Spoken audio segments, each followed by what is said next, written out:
Good morning. My name is Daniel, and I will be your conference facilitator today. Welcome to T. Rowe Price's second quarter 2024 earnings conference call. All participants will be in listen-only mode until the question and answer period. I will give you instructions on how to ask questions at that time. As a reminder, this call is being recorded and will be available for replay on T. Rowe Price's website shortly after the call concludes. I will now turn the call over to Linsley Carruth, T. Rowe Price's Director of Investor Relations.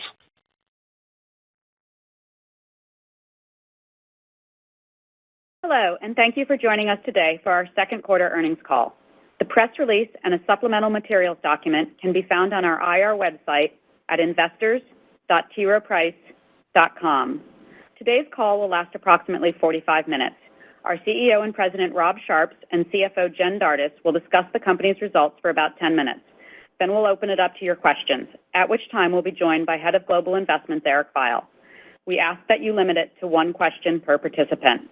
I'd like to remind you that during the course of this call, we may make a number of forward-looking statements and reference certain non-GAAP financial measures. Please refer to the forward-looking statement language and the reconciliations to GAAP in the supplemental materials, as well as in our press release and 10-Q.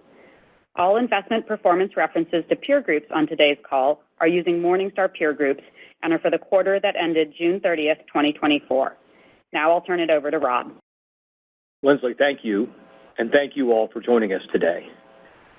As we shared in our earnings release, we ended the quarter with just under $1.57 trillion in assets under management and $3.7 billion in net outflows. While market gains continued to support our financial results, I'm pleased to say that we are making steady progress in flows and investment performance.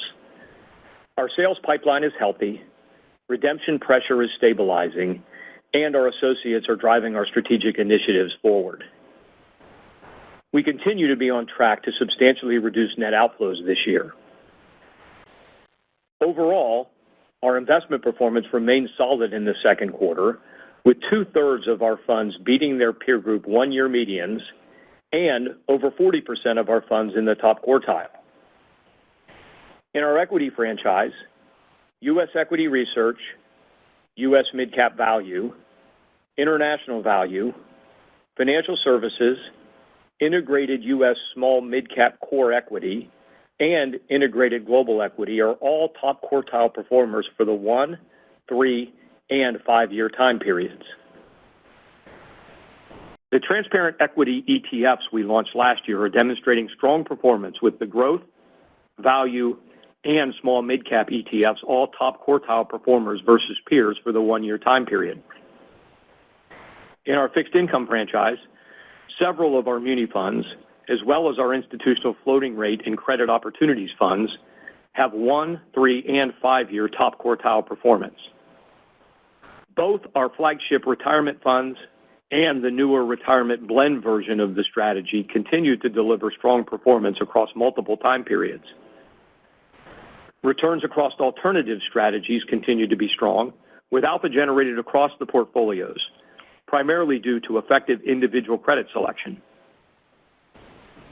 Jen will discuss our flows and financials in more detail shortly, but I wanted to take a moment to highlight our ETF business. As of June 30th, we reached $5.3 billion in assets under management, up from $1.2 billion in June 2023. In the first half of this year, we've had $2.4 billion of inflows to our ETFs. We are excited by this growth in our ETFs and that we are attracting diverse investors across wealth management, institutional, direct retail, and investors outside the United States. We expect that the appetite for our ETFs will continue to grow throughout the year, as 5 of our 16 ETFs, including U.S. Equity Research and Blue Chip Growth, have each grown to over $300 million in assets, which is the size eligible for many platforms.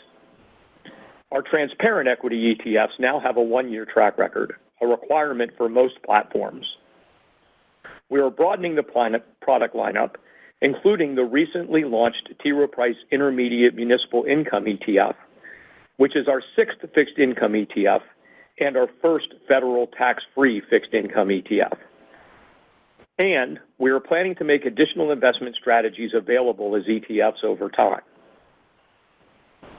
Our associates are driving this progress, and it extends beyond our ETF business. I'll highlight a few recent milestones.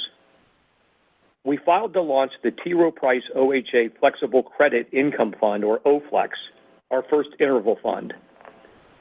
We were named a strategic partner to one of the largest independent broker-dealers in the United States, allowing us to bring our products and insights to their more than 10,000 financial advisors and their 2 million end clients. Our SMA franchise grew to more than $8 billion in assets as of June 30th, with $1 billion in net flows year to date. After seeing strong demand for the ETF version of Capital Appreciation Equity, we launched this strategy as an SMA. We unveiled our Retirement Income Solutions 5D framework. This new patent-pending framework will help defined contribution plan sponsors evaluate retirement income offerings and quantify which solutions may best fit the needs and preferences of their plan participants. I'd like to finish by noting that I spent time in Europe, Asia, and the Middle East in the second quarter. The constant across our offices is our associates' deep commitment to delivering results for our clients and to advancing our strategic initiatives. We are seeing their efforts reflected in our results, and I want to thank associates across all of our locations for their hard work to deliver value for our clients and our firm. I'll now turn to Jen for our financial results. Thank you, Rob, and hello, everyone. I'll review our second quarter results before opening the line for questions.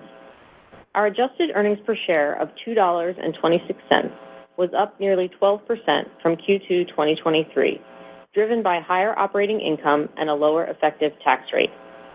As Rob mentioned, we reported $3.7 billion in Q2 net outflows. Results this quarter included a large fixed income win from an insurance client that funded in May. While these types of flows can be lumpy, we are pleased it's in a space where we've been building client relationships to help grow and diversify our business. We had net inflows in fixed income, multi-asset, and alternatives this quarter. Within alternatives, net inflows were primarily driven by deployments across several private credit funds and from CLOs. Outflows remained concentrated in our equity products. However, we had several equity products with strong inflows, including our U.S. equity research, U.S. all-cap opportunities, and global focused growth strategies. Our target date franchise had another strong quarter with net inflows of $3.7 billion. In the first half of the year, we've recorded $10.5 billion in net inflows to target date strategies. During the quarter, we also saw positive net flows from clients outside the U.S. Looking at our income statement, Q2 adjusted net revenues were $1.8 billion, an 8.5% increase from Q2 2023, driven by higher average AUM. Compared with Q1 2024, adjusted net revenues were essentially flat, as higher investment advisory fees were offset by a decline in accrued carried interest. Our annualized effective fee rate for Q2 2024 was 41.6 basis points, which is down from the prior quarter, as client flows and transfers led to a mix shift in assets under management to lower fee products and asset classes. Investment advisory revenue of $1.6 billion included $16.8 million of performance-based fees, predominantly from certain alternatives products. Our Q2 adjusted operating expenses of $1.1 billion is up 7.8% from Q2 2023, due primarily to an increase in market-driven expenses, including a higher interim bonus accrual and distribution and servicing fees. This quarter also included an increase in advertising and promotional spend as we continue executing on the investment in our brand to support future growth, and higher professional fees and travel and entertainment. Our adjusted operating income increased 9.8% from Q2 2023 to $655 million. We now expect 2024 adjusted operating expenses, excluding carried interest expense, to be up 6 to 8% over the comparable full year 2023 amount of $4.19 billion. The increase in the range is entirely due to the sustained rise in equity markets and the impact on our market-driven expenses. Additionally, we are tightening our prior tax rate guidance for the full year 2024. we now anticipate our non-GAAP effective tax rate will be in the range of 23.5% to 25.5%. Our long-term capital management philosophy remains unchanged. Returning capital to stockholders through the recurring dividend remains our top priority, and our strong balance sheet provides ample liquidity to also fund our seed capital program, buybacks, and select future M&A should the opportunity arise. We remain opportunistic in our approach to buybacks and repurchased $112 million worth of shares during the second quarter, reducing shares outstanding to less than 223 million.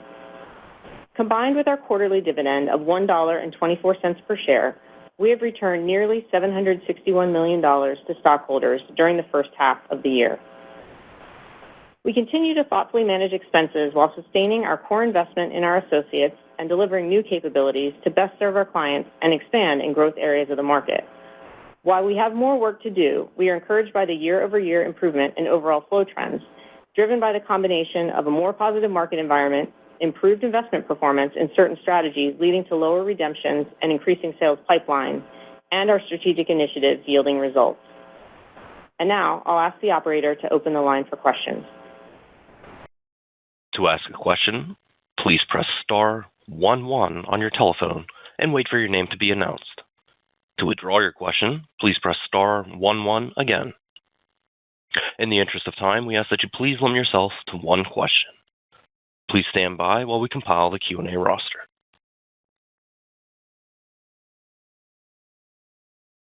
Our first question comes from Glenn Schorr with Evercore ISI. Your line is now open. Hi there, how are you? So a question on cash in retirement accounts and target date funds. I'm sure you've seen there's been heightened focus in the wealth management community in terms of what options and what people are getting paid on their cash. So I'm curious your thought process on how you handle it. Are there multiple options for clients, or is this all client-driven? I'm just curious. You have obviously a different business here, and just want to see your approach. Thank you. Yeah, Glenn, this is Rob. I'll start. It's predominantly client-driven. In our individual investor business, clients have multiple options for money market funds. We don't have a big sweep business. In the retirement plan services business, where we're the record keeper and also on other platforms, if the plan sponsor elects, we offer stable value as a short duration option and a highly liquid option, and we also offer money market funds. So I think the issue that you're referring to is one that really doesn't touch us as much as it does many of the wealth platforms that have sweep approaches. Thank you. And our next question comes from Dan Fannon with Jefferies. Your line is now open. Thanks. Good morning. Rob, I was hoping you could just expand upon the sales pipeline that you've talked about. Clearly, flow is getting better. You had a large institutional fixed income win, but was hoping you could talk about the breadth maybe of the sales pipeline, some of the geographical differences. You had inflows outside the U.S., so just a little more granularity around not so much the quarter, but the conversations and the prospective outlook around the sales and how that compares to, previous periods. Yeah. But maybe I'll zoom out a little bit and talk about flows broadly, and then I'll also talk about the pipeline. In terms of flows, I'm really pleased with the magnitude of improvement that we've had in the first half of the year. Our net outflows were $24 billion less in the first half of 24 than they were in 23. And I think we demonstrated in the second quarter a lot of progress in really important areas. The target date flows were strong in the first half at $10.5 billion, which was better than last year's very strong $9.9 billion. That's also an area where, from a pipeline perspective, we continue to see strength. There's an element of seasonality to target date flows, but nonetheless, I really like what we're seeing both in the flagship retirement date funds as well as with our blend offerings in retirement date. I think within alternatives, our fee basis AUM was up 11% year over year, but I think there's also a lot of interesting momentum in terms of new capital commitments and opportunities with OHA, whether it's in the wealth channel as we steadily build momentum with O Credit, where we had $172 million of flows in the quarter and continue to bring some new platforms on and are well placed to continue to build momentum there, to OLend, which is a dedicated senior private lending facility where there's been very strong interest. We had a first close this month, and I think also will continue to help us to show improved or accelerated growth in the alternatives area. As I noted in the prepared remarks, we had $2.4 billion of inflows year to date in our ETFs, with 2/3 of that in the second quarter. And I would expect the momentum there to continue to build given platform placements for several of our ETFs that either happen late in Q2 or are expected to happen in Q3. I see improvement broadly. Gross sales were up in most channels and most asset classes. We had net inflows in our Americas institutional business, in our EMEA business, and in our APAC business. I think if you look at the net sales pipeline, it does continue to improve broadly across channels and most geographies. One element of that, though, is not just new business opportunity. I'd say it's a sharp decrease in at-risk assets, corresponding largely to stronger investment performance in a lot of our well-distributed strategies. As you say, Q2 did benefit from a sizable insurance mandate. I think we have very strong positioning with scale buyers, whether it be in insurance, in retirement, in wealth, or OCIO, and I think that's likely to lead to additional large mandates down the road. In fact, we had 6 new wins of greater than $1 billion in the quarter, but these will be lumpy, and the one that came in May was particularly outsized. So I'd say that, combined with some seasonality, would suggest to me that outflows are likely to be somewhat higher than the Q2 run rate in the third and the fourth quarter, but still well below the levels that we saw last year. We're making meaningful progress, but I think we have more work to do to get to our goal of returning to positive flows at some point in calendar 2025. Hopefully that answers the question, Dan. Thank you. Our next question comes from Ken Worthington with J.P. Morgan. Your line is now open. Great. Good morning. Thanks for taking the question. I believe you said you're partnering with a new distribution broker. I think you said 10,000 representatives. A couple questions here. First, can you talk about what this means, what you expect to get from the relationship? What are the costs of partnering on this platform?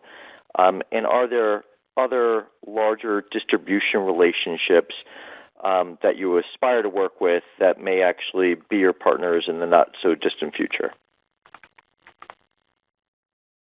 Yeah, Ken, we have partnership arrangements with most of the large wealth platforms in the U.S.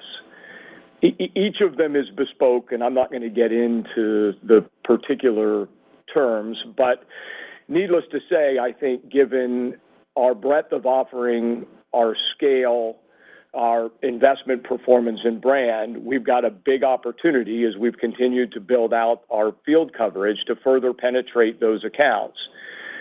We assess each of these individual opportunities standalone, and kind of ultimately engage where we think there's a win-win and where it's mutually beneficial. This particular opportunity is a platform that we've worked with in the past, but this will give us additional shelf space and placement and additional opportunity to engage with their advisors, which should allow us to grow our share. It's a relationship where I think historically our share isn't what it could be, and I think this gives us the opportunity to meaningfully gain share over time.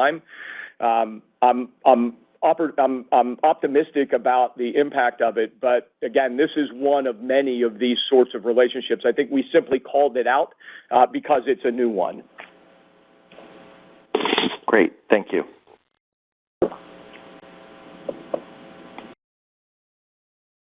Thank you. And our next question comes from Patrick Davitt with Autonomous Research. Your line is now open. Hey, good morning, everyone. Thank you. On the bond mandate, could you give us the actual size so we have a better idea of what the flows looked like without it? And you mentioned 6 new wins of $1 billion plus. Should we take that to mean that those are still to fund, or were those funded in the first half? Thank you. Specifically to the latter part of the question, they funded in the second quarter. Again, I call that out partly just to say that I think we're really well positioned with buyers of scale, and our pipeline would suggest that there are additional opportunities, but again, they'll be uneven. I'm not going to talk about the size of a particular mandate, but it was quite substantial, and I don't know, Jen, if we've said more about it. No, we haven't. I think you can get a sense by looking at our fixed income assets quarter over quarter, and you can get a sense for general size. Thank you. Our next question comes from Brian Bedell with Deutsche Bank. Your line is now open. Great. Thanks. Good morning, folks. Thanks for taking my question. Maybe, Rob, if you can talk about the distribution channels that you think are most sensitive to the improved performance, where you may be able to more quickly leverage the performance improvement. And in conjunction with that, the platforming of the equity ETFs, and maybe just talk about the pipeline of adding new products there, and to what extent do you think these will be can be more bought products rather than sold products, say, on online channels, and whether that might be more sensitive to improve performance? Sure. I think in general, look, all underlying investors are sensitive to performance, right? That's our value proposition as an active manager, but the cadence tends to happen differently in different channels. What I've observed is that in our direct individual and in the wealth business, the reaction tends to happen a little bit more quickly, and in the institutional or large intermediary mandate channel, it tends to happen with more of a lag. I think we've observed in some of the areas where we had a performance challenge, improvement in those areas that tend to leverage funds or commingled vehicles first, and then subsequently have started to see some improvement on the institutional or large mandate side. So if you think about institutional separate account, whether it's defined benefit mandate or defined contribution investment only, where it's on somebody else's record-keeping platform, or a big sub-advised mandate, those tend to react a little bit more slowly. So we first began to see improvement in the funds portion that tends to be leveraged in the wealth channel, and now we're beginning to see some improvement as well in the institutional channel.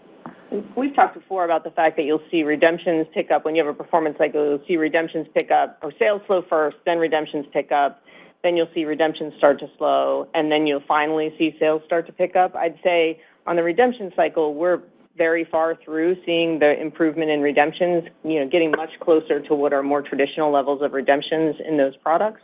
I'd say on the sales cycle, we're much earlier in seeing the improvement in sales. Yeah, and then with regard to ETFs and the pipeline, we launched, I think, just recently our 16th ETF, which is an intermediate muni bond ETF offering. We've got a handful of others that we're working on launching, and we'll continue to evaluate where there is a sizable opportunity and where we believe we can deliver a differentiated or compelling offering.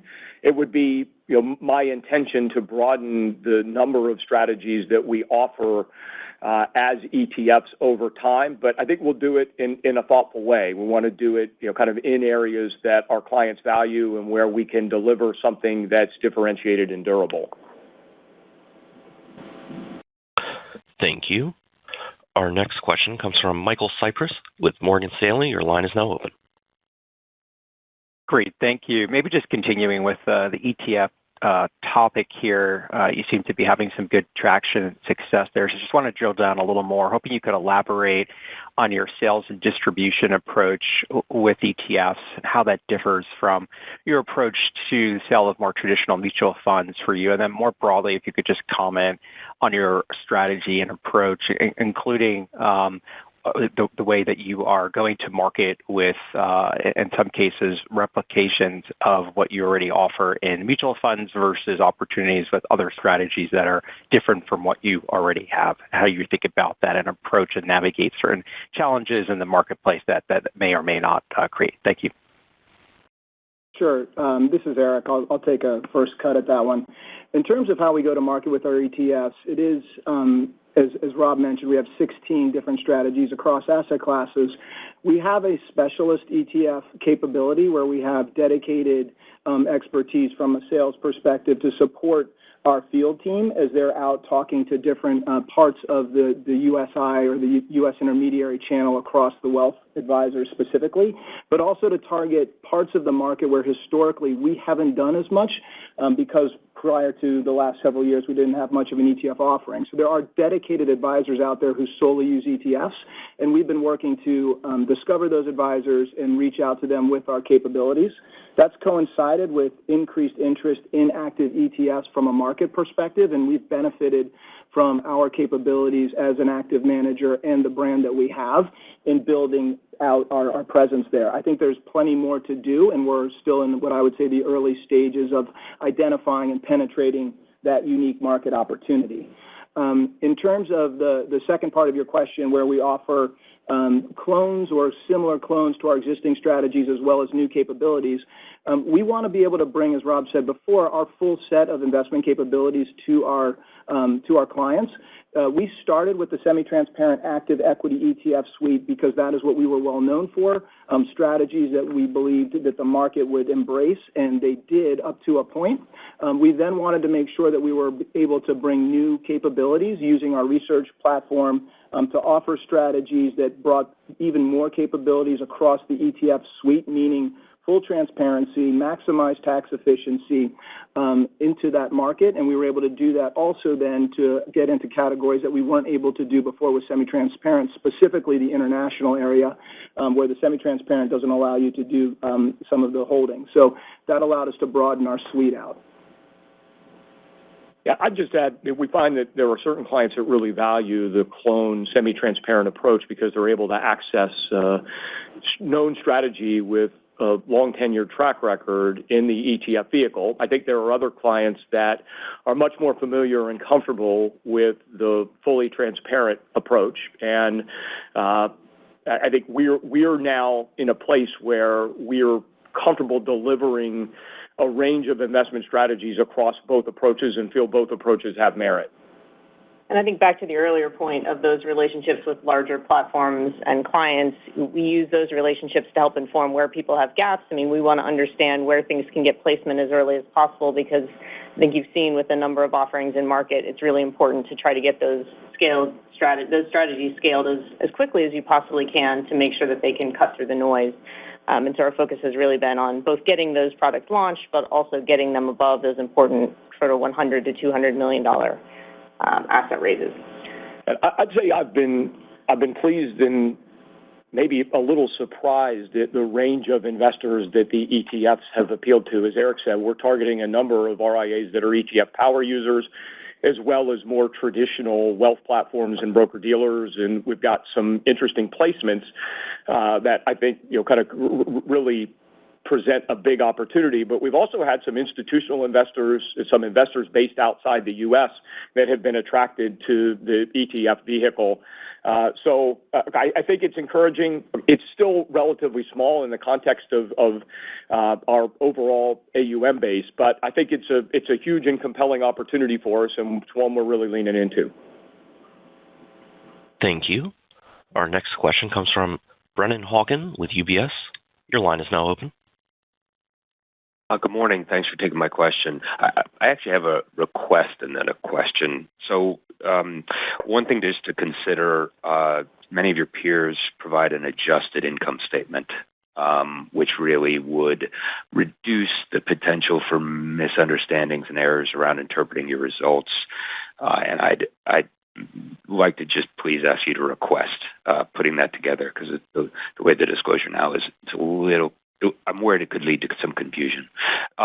My question is on OCRED. So we hear it's a bit of a Me Too product, and given that it came after some firmly established products in the marketplace, I'd love to hear you lay out for me the case for how it's differentiated from established offerings such as BCRED, and maybe how you're explaining that differentiation to your distribution partners. Thanks. Yeah, I think it's differentiated in a handful of ways. Look, it is a competitive marketplace, and there are a number of established offerings. I think our approach is compelling, one, because we bring OHA's 30-year track record to delivering private credit strategies. Two, we bring T. Rowe Price's relationships with the wealth platforms and our relationships in the field. If you think about our regional investment consultants, they work with a lot of brokers and advisors that may not have used alternatives or a BDC in the past. And when I engage with the big wealth platforms, one of their key objectives is to broaden the penetration of alternatives within their advisor and client base.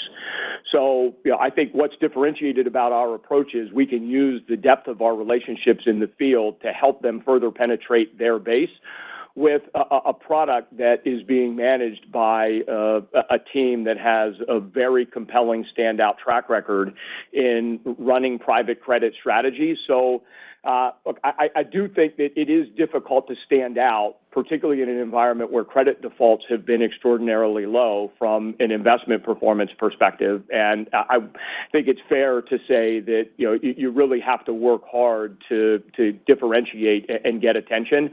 I think there's a tremendous amount of power in the combination of T. Rowe Price's presence and relationships in the wealth channel, particularly with advisors that where this might be a first experience or a first opportunity to engage in alternatives. So that's the approach and the part of the market that we're really starting to attack.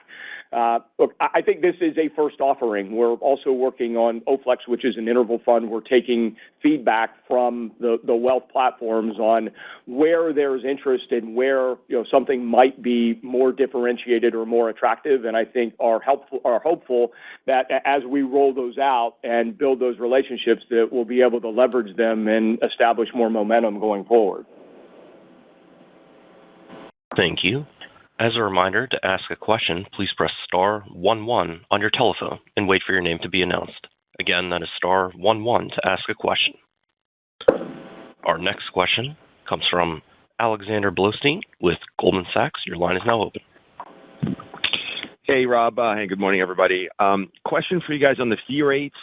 It looks like the pace of fee rate compression picked up a little bit sequentially, and I know you talked about both kind of the mix of flows and just some of the transfers. So can you help kind of go through that a little more? And as you think about the difference in the fee rates among some of the larger kind of transfer buckets, what does that stand today, and how do you expect that to evolve over the next couple of quarters? Yeah, thanks, Alex. I'll start. We've said that over time we see fee compression of about 1 to 1.5%. That's what we've seen over the past several years. Quarter to quarter, you can see some noise. And so in any given quarter, we can see the impact of clients choosing lower fee products, which could be vehicles or asset classes or individual strategies. You can also see periodically we'll do some realignments of clients into vehicles, so that'll be existing clients moving from one vehicle to another, and that can create kind of more noise in a specific quarter. We saw both of that during this quarter. And again, so I think over longer periods of time, we've seen that continued trend, but this particular quarter, you saw both of those things. Yeah, Alex, as Jen said, a lot of factors impact the fee rate: asset class mix, vehicle mix, performance fees. Each of those can move around a lot in any one quarter. So I wouldn't read too much into a quarter's results, favorable or unfavorable. we want to continue to share some of the benefits of scale with our clients and invest in our value proposition and hope to win sizable new mandates, grow in fixed income, grow in some other lower fee areas, including integrated equity and with our blend RDF strategy. So, the arithmetic is that success in those areas will pressure the fee rate, but it's still very good business. I would say that as we grow in alternatives, there should be some offset. And, I think the net result is that, we're likely to see, kind of fee compression very consistent if you look over multiple quarters with what we've navigated in the past. Thank you. And our final question comes from Bill Katz with TD Cowen. Your line is now open. Okay, thank you very much for taking the question, and also thank you for the abbreviated opening remarks. I hope that's a trend for your peers. In terms of, just a clarifying question, you mentioned that you expect seasonally a second half pickup in redemptions. Just wondering if you could sort of highlight the reason for that. But the broader question I have is, as you think about some of the changes that are happening in the competitive landscape, whether it be on the traditional side or more opportunity on the alternative side, where I think the greater focus is, how are you thinking about the sort of attacking that on a de novo basis, and do alignments like KKR and Capital Group maybe shift your thinking about how to accelerate that opportunity? Thank you. Well, I think starting with the redemptions question, I think seasonally we look at our flows, and so it's both sales and redemptions. And I think Rob had specifically referenced earlier the target date franchise. It's less about redemptions, and it's more about the pace of sales and the pipeline that we see in the second half of the year. We've talked in the past about it's not fully seasonal. It's not that everything happens in the first quarter of the year, but you do see more activity in the first quarter of the year. You can see plan size changes in just smaller amounts through the balance of the year. I think, yes. Yeah, Bill, I think what I was trying to get across isn't that I expect redemptions to pick up in the back half of the year. It's that if you think about net flows, it's gross sales and redemptions, and gross sales in the second quarter were inflated by a lumpy, sizable mandate. So I wouldn't take the Q2 net flow rate and annualize it in the back half of the year. That's all I was really trying to say. We actually see a trend of redemption pressure easing in some of the places where we'd had some performance struggles at this point over a year and a half ago. So again, I'm encouraged both on the gross sales side and the redemption side with regard to the outlook, but there is a little bit of seasonality in the gross sales side of the target date fund business. And we did have the benefit of that sizable insurance mandate that funded in May. So that's really the only point that I was making there. Look, I think we're well positioned, whether it's across multi-asset with retirement date fund. We've got a big opportunity to grow outside of the United States. We've got a big opportunity to grow in fixed income. We've got a big opportunity to grow in ETFs, and we've got a big opportunity with OHA. I think there are more things that we can do in alternatives. And, I think there are instances where we might be open to partnering, but only where I believe it would make sense. There are things that we can do de novo that we can develop organically, and we'll continue to evaluate doing additional acquisitions like OHA. There might be instances where there's an offering that we choose not to be the manager for and to marry as part of a multi-asset offering or otherwise. But I think my preferred approach would be to kind of ultimately have our distribution focus on selling T. Rowe Price or T. Rowe Price controlled strategies. I think it makes things cleaner and simpler than having two investment teams coordinate delivering a strategy. And obviously it gives us a little bit more control over the caliber of outcome that we deliver on behalf of our clients. Thank you.